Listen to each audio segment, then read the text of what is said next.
கரூர் மாவட்ட கழகத்தினுடைய செயலாளர், என்னுடைய இனிய சகோதரர், அருமை சகோதரர், பாசமிகு சகோதரர், ஆற்றல் மிகு சகோதரர்,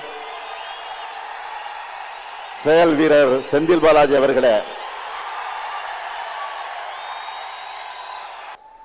பொதுக்கூட்டம்னு சொல்லிட்டு மாபெரும் எழுச்சி மாநாட்டையே இங்க ஏற்பாடு செஞ்சிருக்கிறார் செயல் வீரர் செந்தில் பாலாஜி அவர்கள்.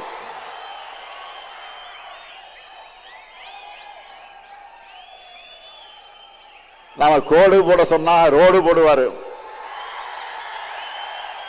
நீங்களாம் பார்த்திருப்பீங்க. ரோடு போட்டு அந்த ரோடு மேலதான் நான் வாகனத்தில் வந்தேன்.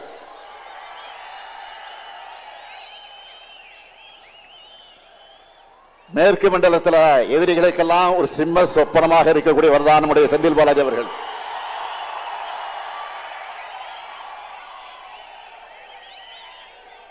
அதனாலதான் அவர் வெளியில இருந்தா தங்களால் நிம்மதியா தூங்க முடியாதுன்னு அவரை முடக்க பார்த்தாங்க. ஆனா அவரை முடக்க முடியுமா? எடுத்த பணியை வெற்றிகரமா முடிச்சு காட்டுவார். நான் உறுதியா சொல்றேன், கழக வரலாற்றிலே இப்படி ஒரு பிரம்மாண்டமான முப்பெரு விழா நடந்திருக்காது.